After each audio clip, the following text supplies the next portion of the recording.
You are now listening to Sophisticulture, a podcast by OBSCURAE Productions. If you enjoy this episode, please consider buying us a coffee. Your support helps us continue bringing you our coverage and episodes, including the podcast, our articles, and our TikToks. The link is in the podcast description. Thanks in advance. Let's get us started as quickly as possible. Thank you so much for your time. It means the world. The film simply is beautiful and at the same time, for me, both galvanizing and also so amazing to give the artistic moment to the people of Gaza. I wanted to ask, on the basis of these awesome topics that you guys have prepared to talk with us about, first off, specifically the logistics of getting these stories made within Gaza during the bombardment that is currently going on. But I can imagine it has been very difficult to get stories out of Gaza for a long time because of the occupation. So I know things obviously have changed and have gotten considerably more difficult, but the talent, my goodness, that has come out is just, it is, and we're so grateful we could receive them. What was that process like? Especially, I'm thinking of the short where that gorgeous lady, I can't remember her name, had to end it with her personal testimony because she could not complete the film, and emotionally, how was it to compile these stories, and functionally, the logistics, how was it to assemble all of these stories into what it became? Okay, yeah. Very long question, my apologies. Okay. No, it's okay. And I will answer all the questions in one time. Please do. And yeah, actually, when we started this project from ground zero, we ourselves, we don't know how we will manage because nobody knows. Even the people who is in Gaza, they don't know what will coming in the coming 2 hours or in a minute, whatever, because it was no safe place in all Gaza. We started around December. Wow. 23 and until now it's mean we are working on this, so we pass everything. It was a very difficult moment, not only to choose the stories and the filmmakers. To choose the stories, it was easy for us because we have a clear concept.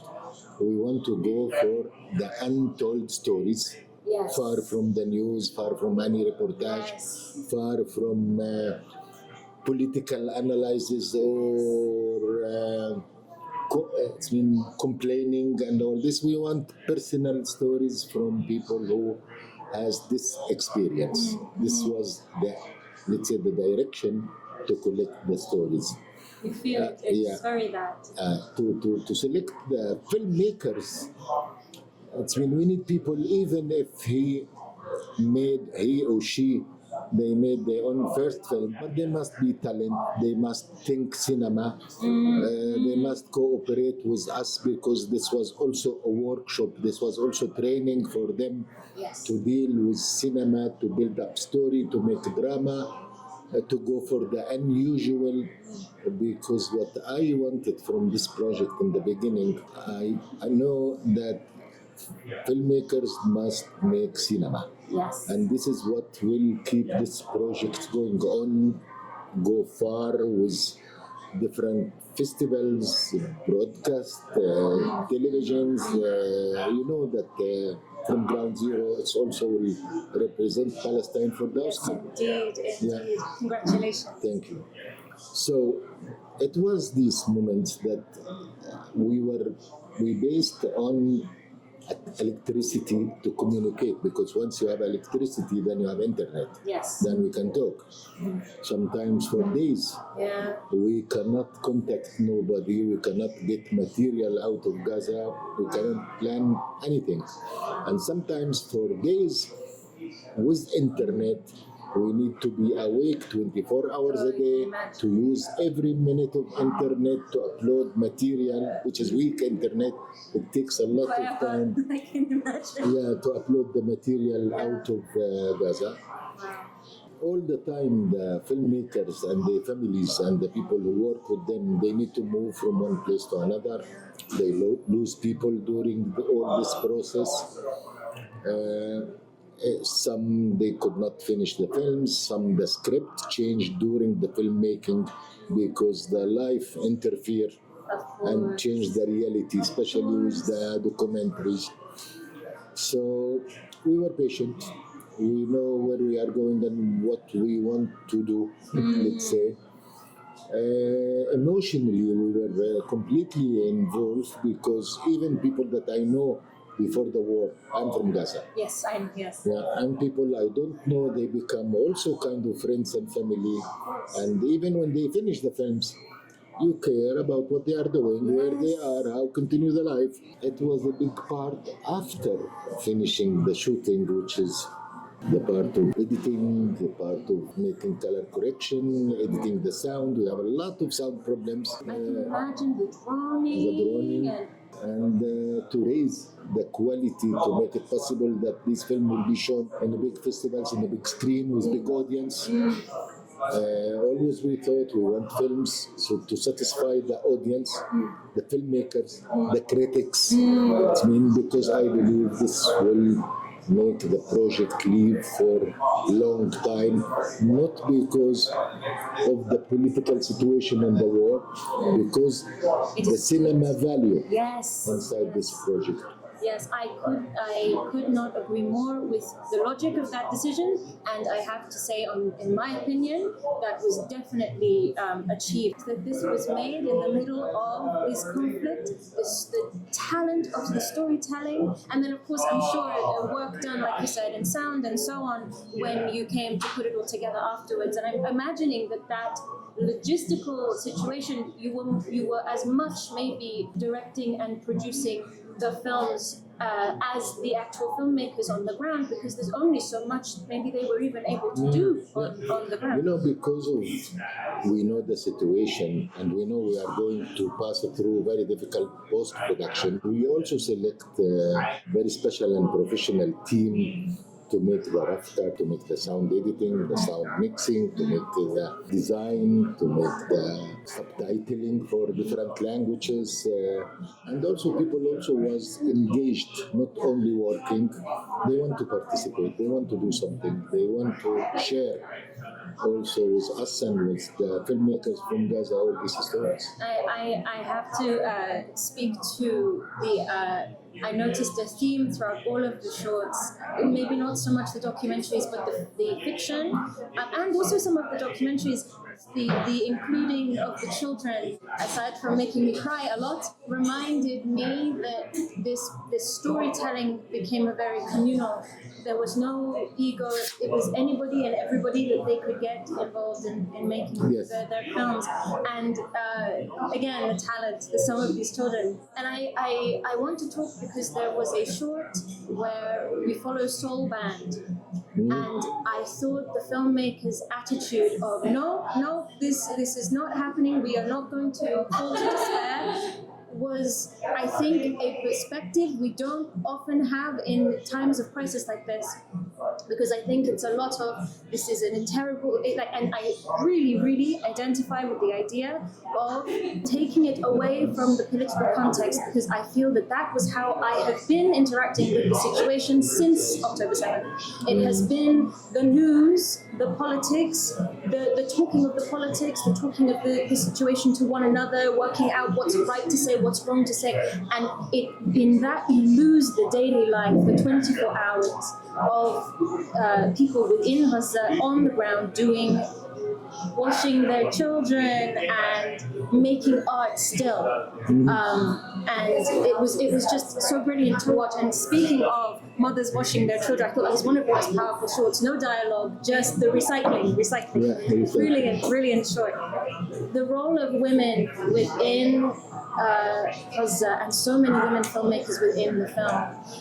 How were you able to communicate and integrate them into your process? And you wanted to talk specifically on that theme, potentially, women within Gaza and how they are.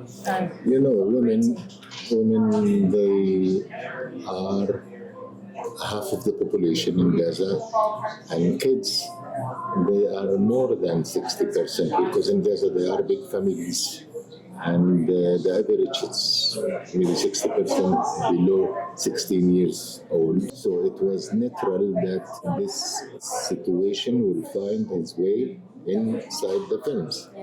But also we want to follow what the filmmakers wanted to do because they wanted to do something from their own personal experience.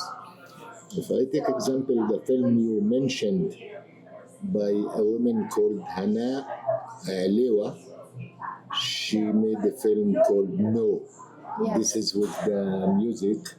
When we contact her, she say, I used to make films about art, about the music, about hope, about love, about funny things and happy things. I cannot make films during the war and about all what's happening. I don't know how to do these things. It's not my job. This is not the cinema that I wanted to do. And then it takes time until I convince her to say, okay, Hannah, this will be your story. We are going to make the film about you. You are just what you are telling us. You are somebody who don't want to do films about what's going on now, and she wants to do her own way of filmmaking, and it takes some time, and we make it. It was not easy to shoot because of all the general atmosphere. You are between death and music. I was going to say, and I will get back to this point in a second, but I would like to ask Laura or Laura? Laura. I'd love to ask you how you got involved with the film and what your connection is to Rashid and the Masharawi fund, because I think it's fantastic. Simply, we are working together, Rashid and me, since years, and we make already 4 movies together. And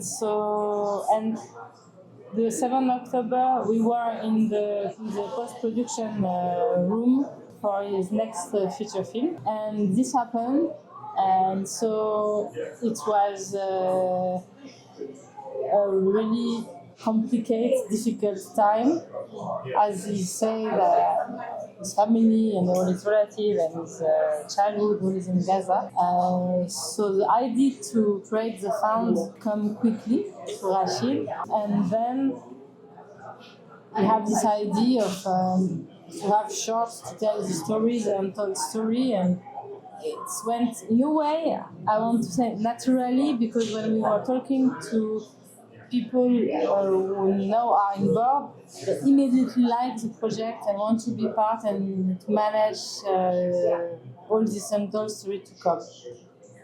Yeah. I am so grateful, because I think, like you say, the idea of just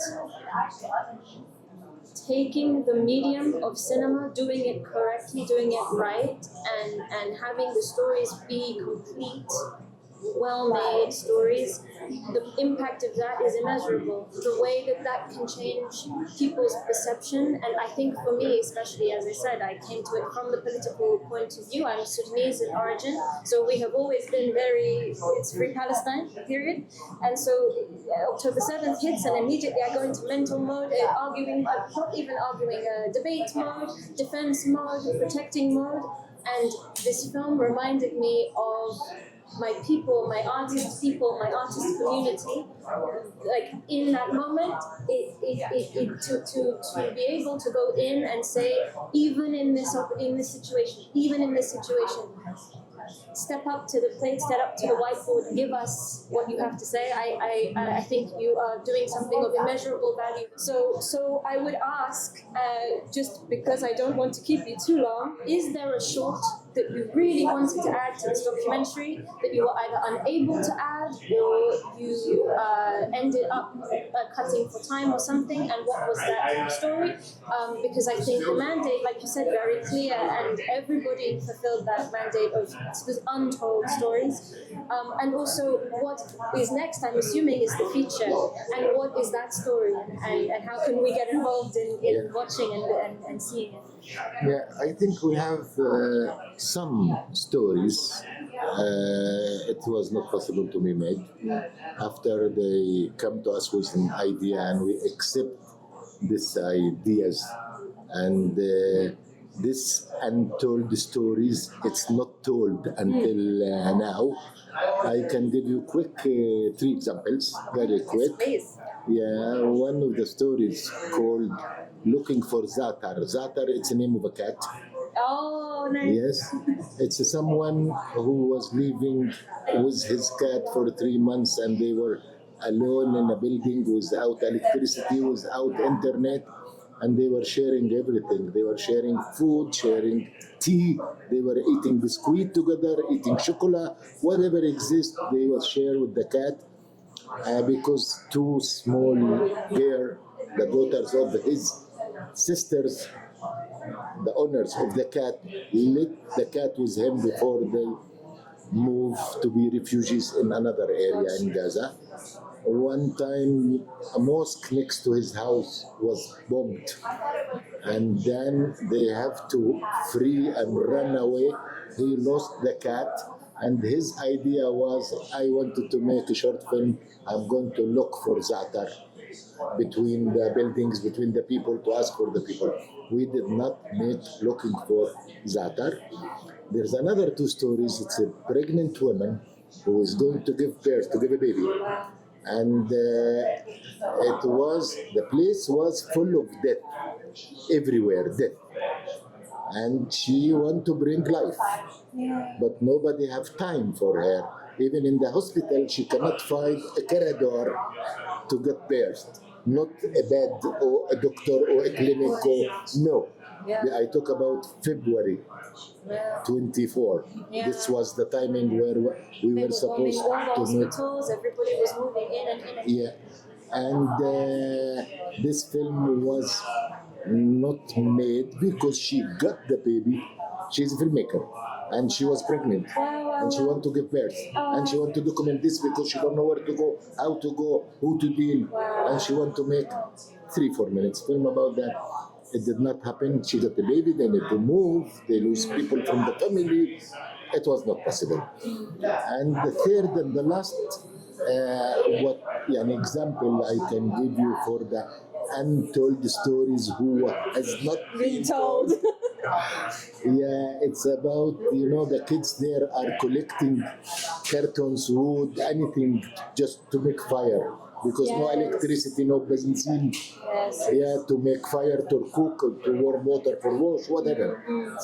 Anything could be burned. They collect. Anything. I am thinking of the filmmaker's clapperboard he had to split for 5 minutes. Exactly. So someone put an eye in one big carton in the floor. It's a real story. Someone want to make a film about this. The boy was waiting until they moved to take the carton for fire to bring it back to his mother for food to cook. Yeah, and then once the carton become free, 2 people catch it from 2 sides. And then when they look at each other, it was his teacher from the school. And then the teacher says, take it. And to your mother, she can cook for your family. The boy says, no, I want to collect it for you. And the boy lit it and ran away. And that's another untold story that has not been told, and it reminds me also of the teacher. That was one of the shorts. I'm so sorry. No, I won't keep us too long. There is a film called The Teacher. It occurred to me at watching it. I've watched so many films about these terrible circumstances that happen to people. No one would trust a stranger with their phone. But in Palestine, in Gaza, you can leave your phone with someone. They'll charge it, or if they can, and it tells you. To me, what's happening there is like what people say the apocalypse is meant to be. Yeah, I like this film also because for me, the film, The Teacher, it's about dignity of the man. Even if he's in need of food, of water, but he keep his dignity until the end. And this is something that I like. Beautiful story. And it reminded me that in the apocalypse, in these worst case scenarios, Palestinians and humans, we help each other. We look after each other. We don't have to distrust each other. This idea that we all start getting at each other's throats. Listen, there are bad people, but the idea that on the whole we attack each other is just not true. And I thought it was one of those stories where you're just reminded that, oh, I could never leave my phone in London. I can't leave my phone on it. Someone will take it. But in Gaza, during the worst time, you can leave your phone with somebody, and they will not steal it. They will not switch it. They will help you. It's beautiful. So, Laura, tell me about Rashid. I finished, Laura. Now it's you. Because you both has mobiles, only me not. Okay, go ahead. So, I would love to hear from you about Rashid's next film that's coming also with Collaging. Yes. Yes. So what's the story, and when can we expect to see it winning all the awards? So the next movie of Rashid, the title is Passing Dreams. It was shot in the West Bank and in Jerusalem. And the story is about a young teenager, Sami, 13 years old. He loses his bird. His, how do you say in English? The pigeon. The pigeon, you know. And one day the pigeon went and did not come back. So he wants to find back his pigeon. And he's sure that the pigeon came back in the place he born. So it's like this, his trip in West Bank begins because he wants to find back his pigeon. So he's going to find his pigeon. Yes. And it's like a tour of... Yeah, it's a road trip. Beautiful. I love it. It's a road trip through West Bank, Jerusalem, and until Haifa to try to find the pigeon. I will not tell you the end. Oh no! Please, I can't wait. Has it been filmed yet, or is it going to be filmed? It's film, and now we are working for to find the best way to release it. Well, keep us at Obscure updated. We would love to cover it. It sounds beautiful. And thank you so much for your time. And I hope you have an amazing rest of TIFF. Thank you. But to me, at Obscure, we just think it's one of the best to have come to the festival this year. And if you get in touch with any, because in watching the film, I feel like they're all now cousins. So if you get a chance to tell any of them, let them know Umnia. She absolutely, every single one, absolutely loved them. So thank you so much. What's Umnia? A wish. Okay. The name is a wish. I will be happy to know. Umnia El-Nil. Of the Nile. Wow. The wish of the Nile. Indeed, that was Sophisticulture, a podcast by OBSCURAE Productions. If you enjoyed this episode, please consider buying us a coffee. Your support helps us continue bringing you our coverage and episodes, including the podcast, our articles, and our TikToks. The link is in the podcast description. Thanks so much for listening. Take care.